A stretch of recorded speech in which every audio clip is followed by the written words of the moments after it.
Morning, Shlog fans. It's Morgan coming to you with the Daily Shlog number 30, which is awesome. And no walk this morning because I had the Gospel of Two Wheels, our live show that we do every Thursday morning at 7:30 Mountain Time. If you guys haven't joined us for that, make sure you do. It's live here on YouTube. You can comment in, ask all kinds of questions, whatever. We talk about everything related to dirt bikes. So anyway, today we will be rebuilding the YZ250 motor crank up. So if you're interested in that, make sure you watch this video. The Shlog is going to be kind of highlights of that. Then I'm going to do an in-depth video of that just separately. So make sure you subscribe to the channel if you like what we're doing. Click that little notification bell so you know when we're doing new videos. And yeah, stay tuned. We're just going to keep trying to spread the gospel of two wheels and get you guys out on your dirt bikes. So here we go, Daily Shlog.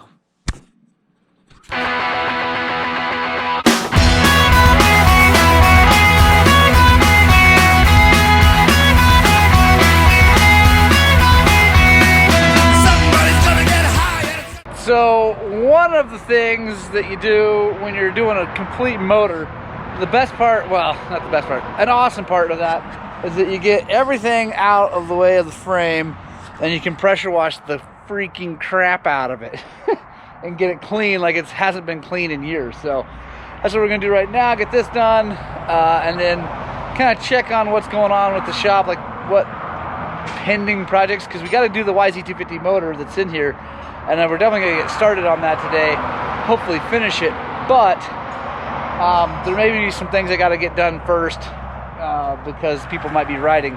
This guy's not planning on riding anytime soon, so it's just not pressing right now. But there's other things that might be. I got to figure out. There's a lot of stuff in there. So, awesome. I'm going to wash this thing up.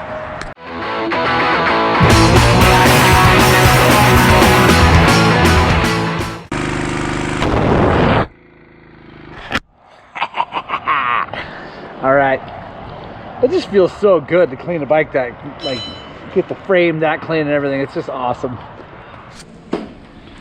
Zach's back, and we got him doing mooses again, because that's what we do. You want to come work on Highland cycles, you're gonna learn to change mooses. It's part of the deal. Look, he's got, look at that. That's technique right there. He's got a foot up there. He's got everything going on. He's got to get that down. Oh, there we go. Oh, right in the head. There we go. I should probably just like commentate moose changes. That should be my new job. That'll work right there. What did you say? Love that, yeah. Yeah. Here, I'd get right there. There you go. Oh, yeah, there we go. Nice. Perfect. Now he's good. Now he's got it wired. Nice. Oh, yeah. That's good stuff right there. So that's going on this 500, and we're going to put new chain sprockets on it too, and hopefully we have a new DIRTBIKES rear sprocket showing up today. And got a brand new chain for him right over there. Best chain you can buy.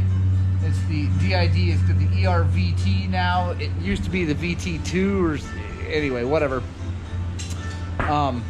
It's an awesome chain. It lasts forever. So yeah, like I said, hopefully we can get this rear sprocket here. Should be here any minute. All right, guys, it is time to rebuild the YZ250 motor. There she be, all together. We're gonna start by taking the top end off, getting that off, cleaning it up really good. Take a look at all the things on the bottom end. Next will be this side cover, and clutch and everything out of the way.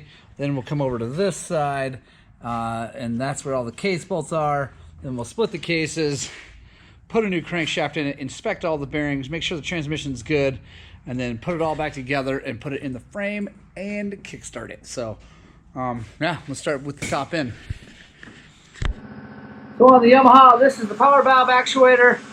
Goes into here. There's a big spinny thing I'll show you guys later. That as the motor spins, it pushes this rod up, therefore opening the power valve. So we just took the bolt off of it, and then we're going to pop it off. There we go. Now we can get to the cylinder nuts. to make claims like that. It's too late. Yeah, yeah, exactly. There we go. Zach just got done putting chain sprockets on that, which is awesome, and straightening the bars. Did that straighten it up, actually? This is way better. It's still just a touch off of them. So these bars, boy, you can barely tell that they're still crooked, but this lady took a pretty good digger and twisted the front end up, the triple clamps and all that, but then also this mount. But I think it's all good. I think that's good enough. The bolt that holds that down was off a little bit. It was bent a little bit, and then the whole anyway. So we put a new bolt in it, got it all straightened up. It's pretty good. It might be a freaking fraction of a millimeter off, but it's way better than it was. So that bike's gonna be ready to go for the year. Next on Zach's to-do list is the 2019 300XC and figure out why it runs like absolute poop. So we'll join him during that.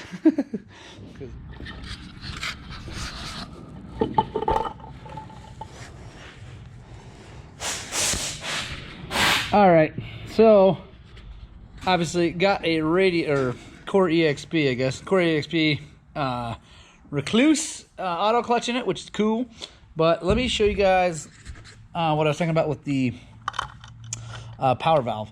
So this is the power valve actuator, and I'm gonna just pop it out of here. So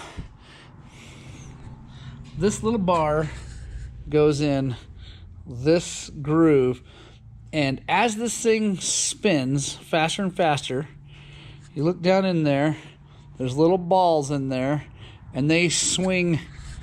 Let me set this down. So as this spins this way, those balls spin out in these ramps and push this whole thing up. When that pushes up, it raises that, and that opens the power valve on the cylinder.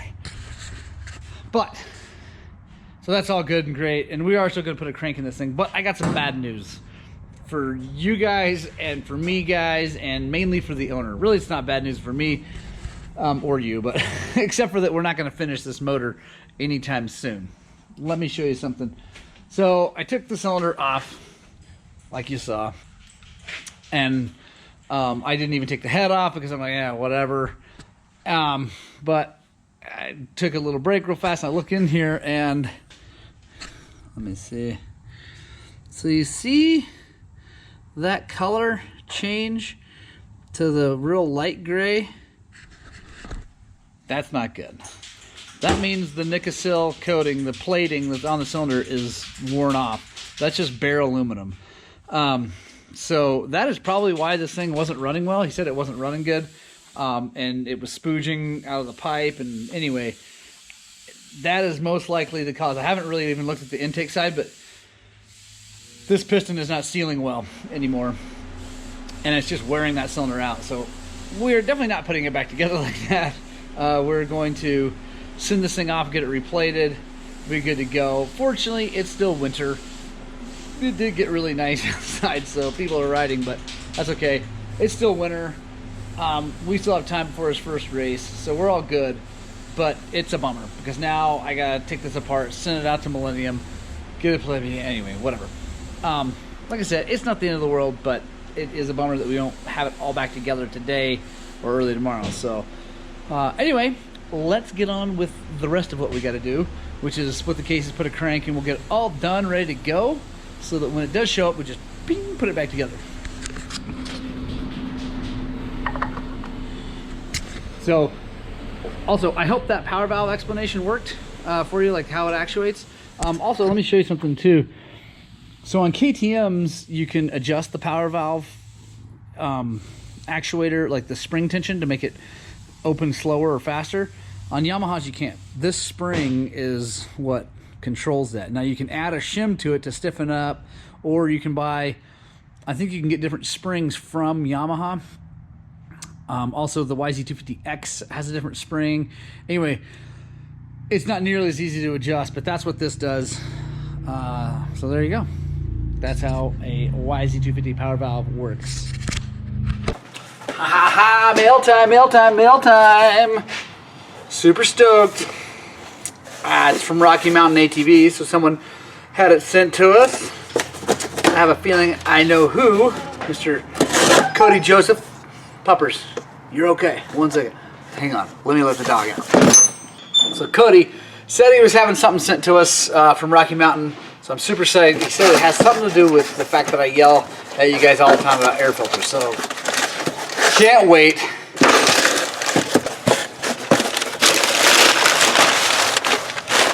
Aha! Awesome. I'm excited. I believe that Cody even talked about this on one of the comments on a Daily Shlog or something. Anyway, Pro Seal air filter gasket. I'm stoked because I do think these things are awesome. Cody, thank you so much. I will do a video on installing this.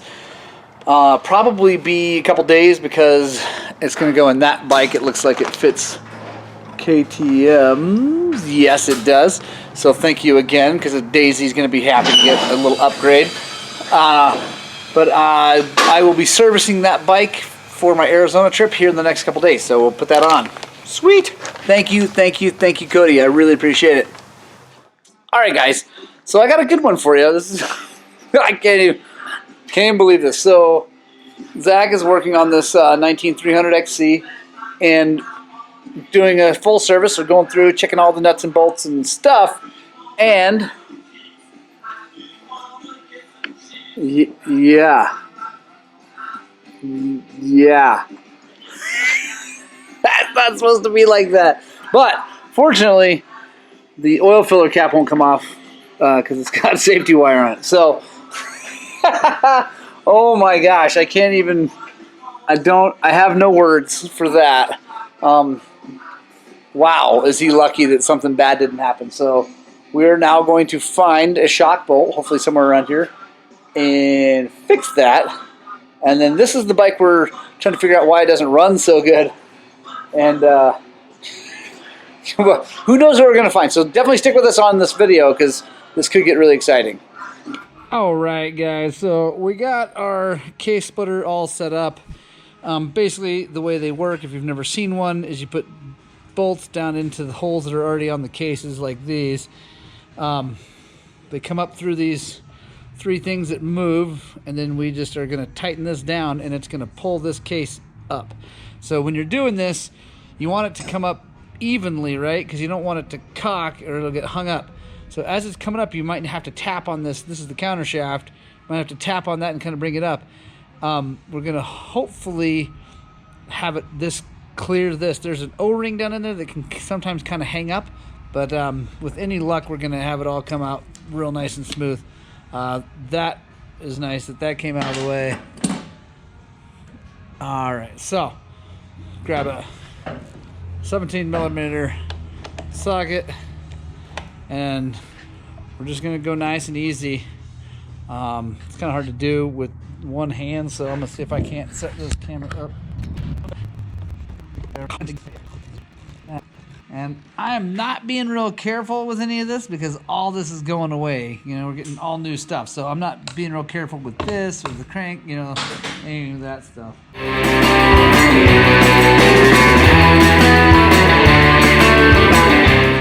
And now it's loose. Just lift up nice and smooth. And there we go. So now we got to pull that crank out. All right, so guys, I'm getting ready to push this left side main bearing out. I just want to show you something to kind of keep an eye on. Just if you're doing work like this, see how that's real brown around there, and it doesn't rub off. That's because that got super hot. So probably this bike, I mean, this bike has a bunch of hours, really hard hours on it, got hammered on, and you saw the cylinder.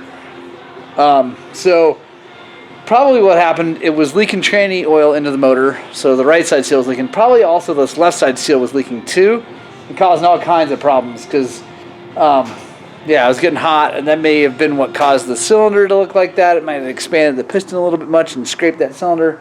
Hard to say for sure, but definitely when you're doing work like this and you're going to spend all this time and all this money, you'd want to be a super duper investigative guy, right? And figure out everything you can find out and make sure that it's not going to happen again when you put it back together.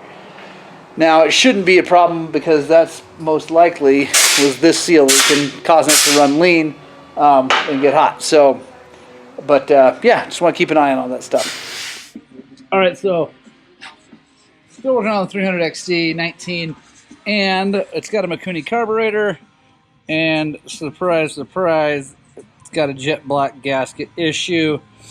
That definitely wasn't helping the running issue. We also found, or Zach found, big giant chunks of stuff in the float ball. Still don't know where that came from. But we are going to use the JD rig, which is actually kind of it's a metal gasket with a rubber coating, so it's way more burly. And then comes the new, two new float seat O-rings, so we'll install that too, make sure we're all good, get that done. So if you guys are having weird problems with your Mikuni, that's probably at least part of it, if not all of it. Alright guys, so we got the bearings in both sides. Now what we're going to do is put some liquid gasket, 1184 3-bond, or you can use the actual Yama bond. We're going to run this whole thing, and then we're going to let it sit while we put the crankshaft in the other side. And that it's key, I mean, it would probably work and be okay, but you really want to put this on the gasket surface, one of them, and then let it hang out for a few minutes so it can kind of tack up so it doesn't just go everywhere when you squeeze these things together. This is an exercise in patience.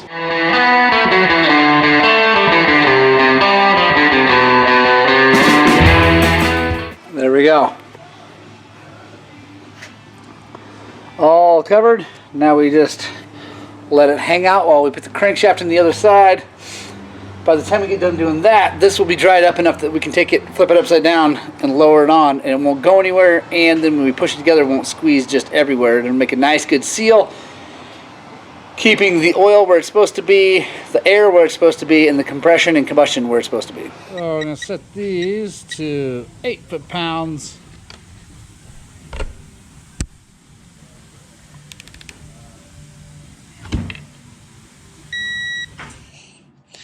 Here's a little bit of trivia slash tech tip slash whatever you want to call it.